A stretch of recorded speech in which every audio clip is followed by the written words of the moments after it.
The first time she walked into the shop, the air shifted. Not dramatically, just slightly off balance, like a note played half a second too early. I was fixing the hinge on a display case, grease under my fingernails, the radio murmuring some old song about promises that never held. Then she said, "Excuse me." Her voice wasn't soft. It had a kind of self-assurance that came only from people who had already been disappointed once or twice and had learned how to keep standing anyway. I turned, wrench still in hand. She was there, mid-40s maybe, hair tied back like she hadn't planned to impress anyone, yet somehow did. She held a broken clock, a brass antique with a cracked face. "It doesn't tick anymore," she said. "I thought maybe it just needs a bit of patience." I smiled, more to myself than to her. "That's one way to fix things." She tilted her head. "You disagree?" "I just think patience doesn't always fix what's been ignored too long."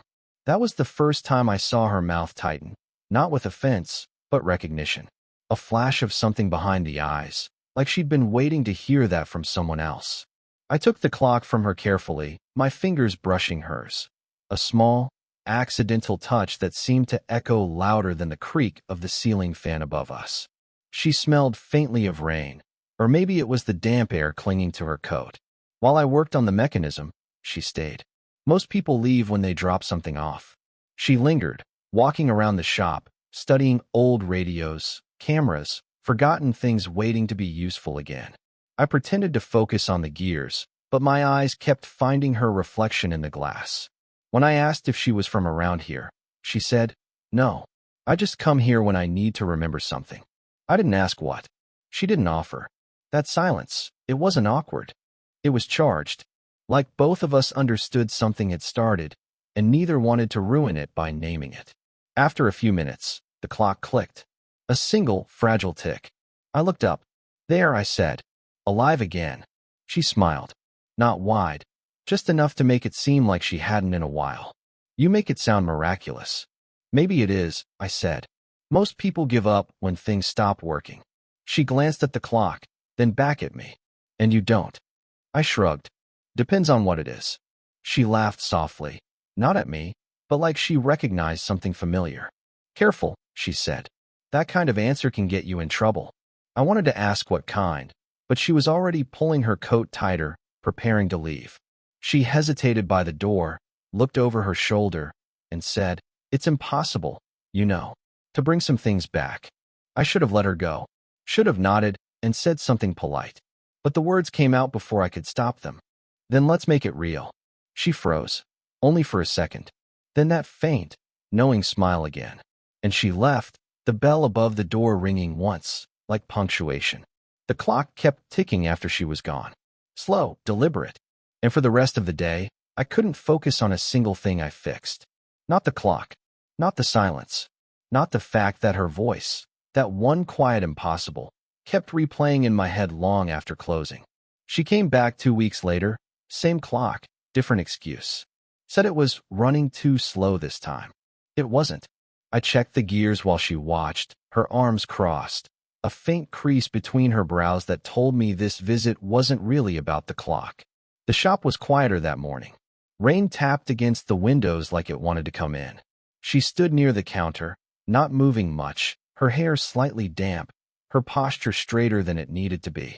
I pretended to adjust the mechanism just to have a reason not to look at her directly. "You work here every day?" she asked finally. "Most days," I said.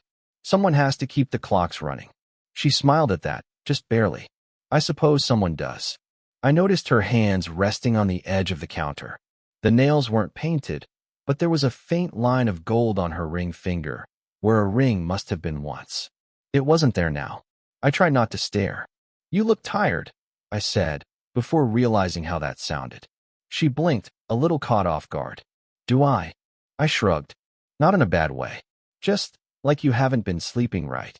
For a second, her guard slipped. She laughed, softly, like it surprised even her, then looked down at the clock, fingers tracing the brass rim. "Maybe I keep too many things running that should have stopped long ago."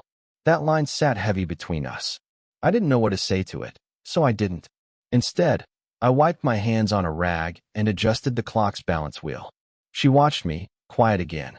The hum of the rain filled the gaps where words might have gone. When I handed it back to her, she didn't reach for it right away. She just stood there, eyes somewhere far off, the kind of distance you can't cross with questions. "You ever get tired of fixing things?" she asked. "Sometimes," I said. "But I guess I like knowing that something broken can still work, even if just for a while." That made her look at me. Really look. There was something behind her eyes this time, something both weary and curious. She opened her mouth to say something, then stopped. Her fingers brushed mine when she finally took the clock. The contact was brief, but my pulse jumped. Too obvious, probably. She noticed. I could tell by the way her breath caught, just for a fraction of a second. Then she stepped back, smoothing her sleeve, pretending the moment hadn't happened. "I should go," she said quietly. "Yeah," I replied, voice lower than I meant. At the door, she paused again, like before. The bell waited above her, ready to ring. "Thank you," she said without turning around. "For fixing things."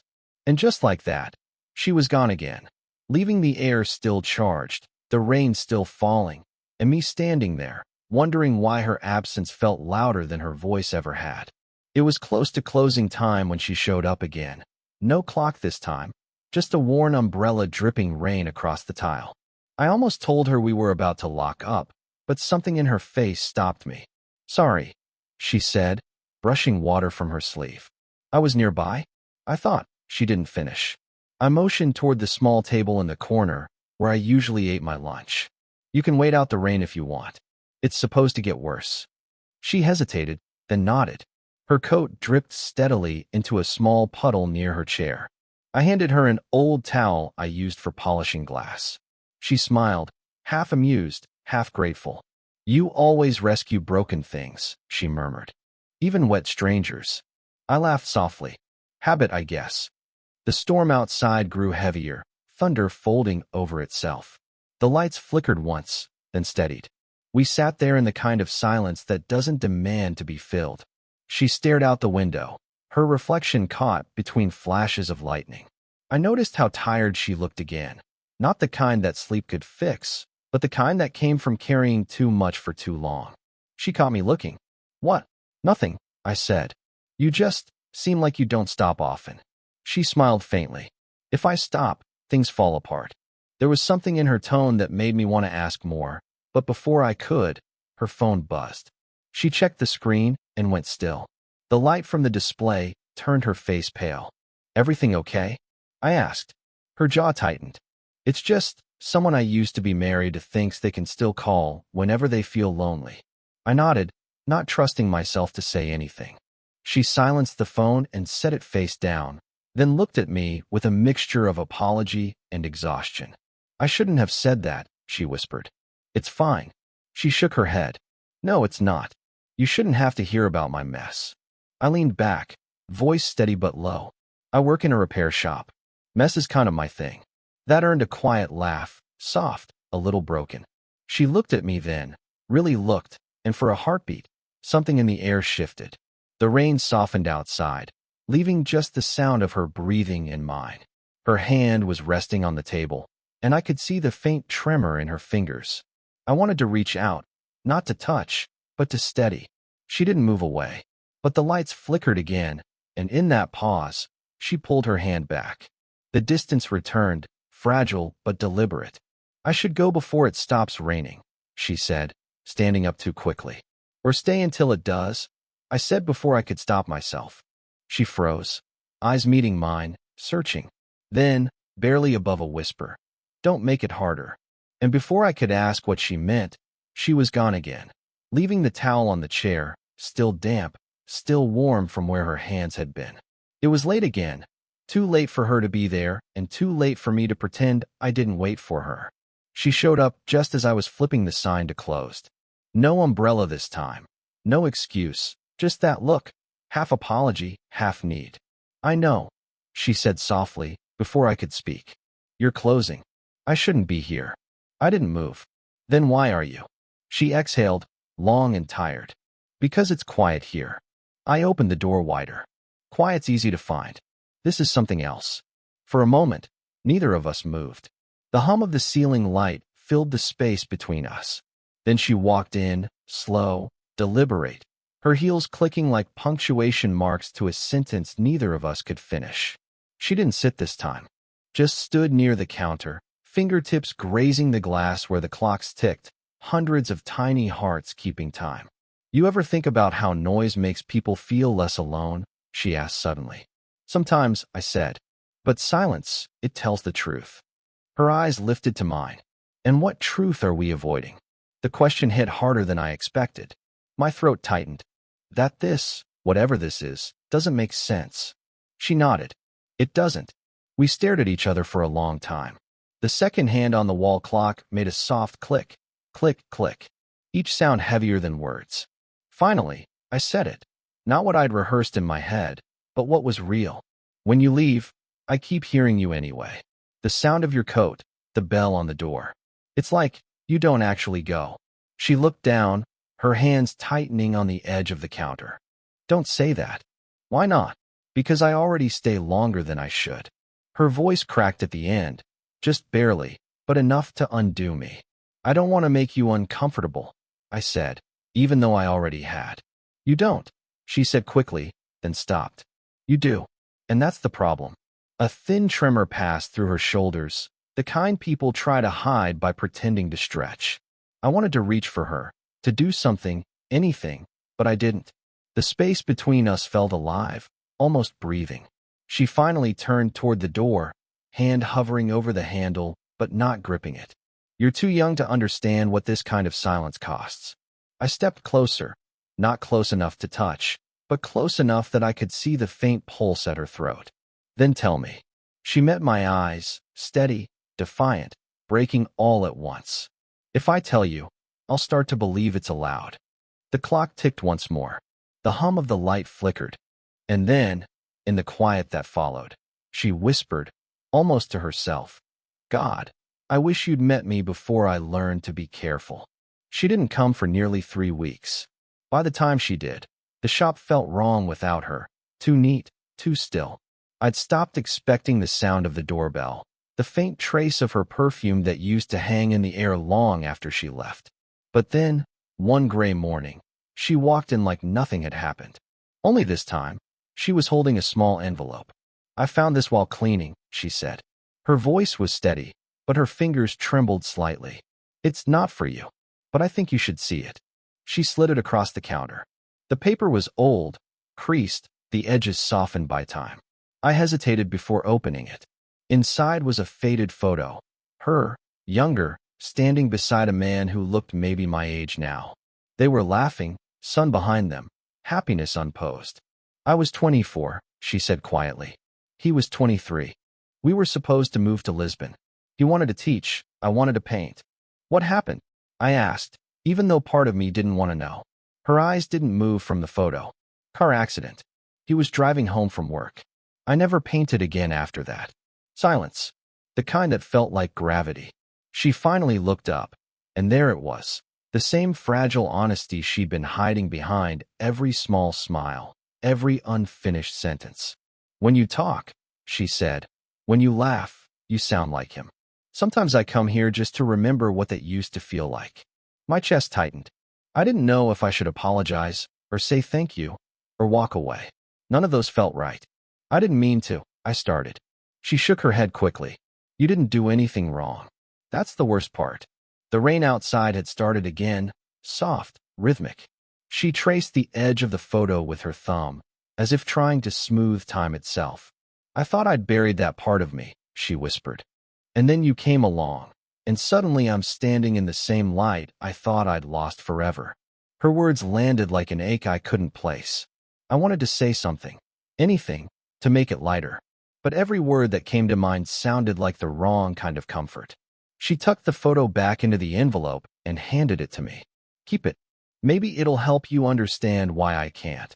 Her voice broke off, and she didn't finish the sentence. I took the envelope, feeling the warmth from her hand still in the paper. I don't want to be a memory, I said quietly. She looked at me then, not with affection, not with distance, but with something that felt like surrender. No, she said. You're the reminder that I'm still alive. And before I could respond, she turned and left. leaving behind the faint smell of rain, the whisper of her words, and a photo that suddenly felt too heavy to hold. She came back after closing again, this time without pretense.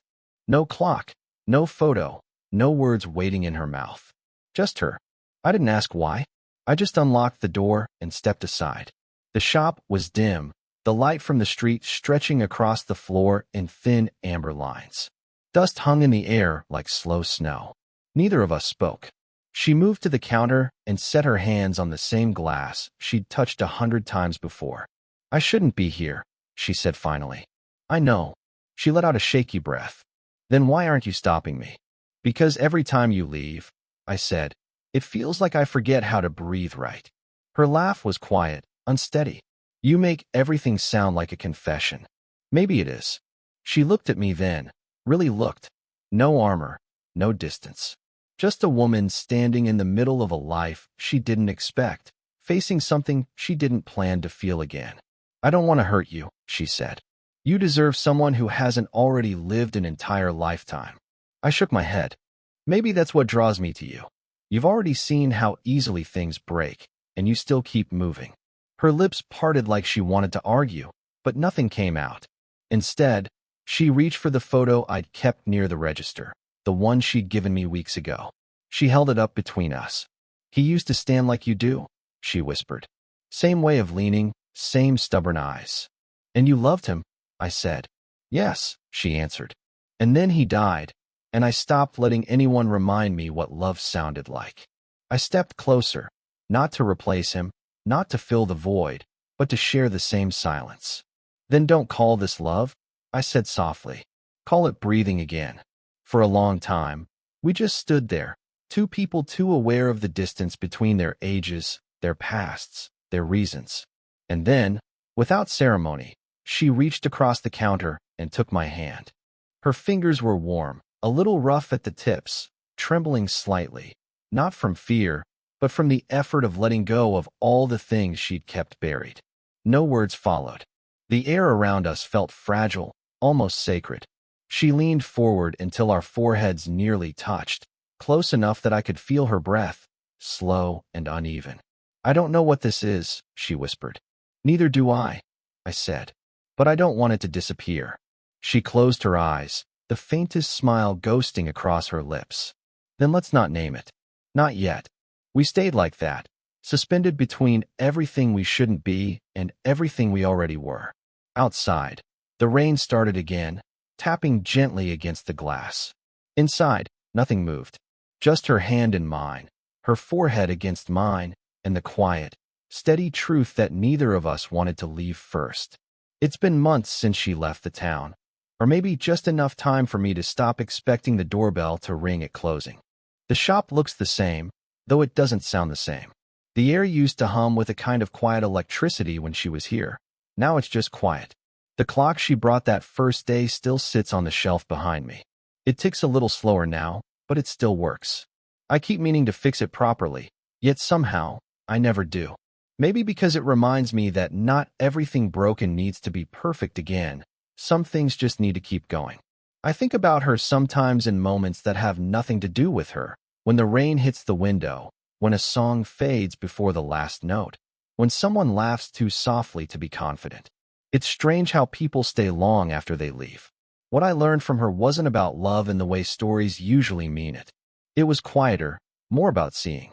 About noticing how someone hides their shaking hands behind small talk, how silence can carry entire conversations if you're willing to listen. She taught me that connection doesn't always come with promises.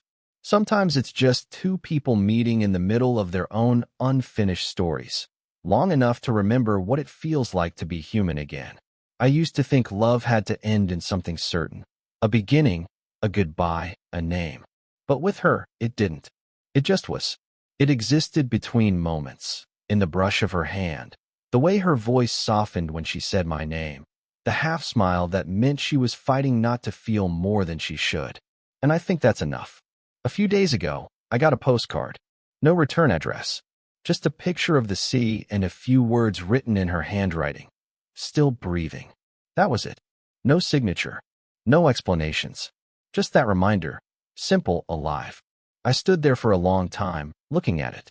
The wind outside was loud, but inside, it was that same familiar silence again, the kind that doesn't ache anymore, just lingers gently. I placed the postcard beside the old clock. The two of them belong together somehow. Proof that time doesn't stop for what we lose. It just learns to move differently. And me? I keep fixing things. Radios, watches, clocks. Maybe even people, in small ways.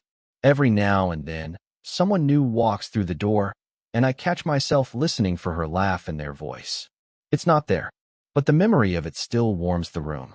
Maybe that's what love becomes, in the end, not a flame, but a quiet light that stays long after the fire's gone.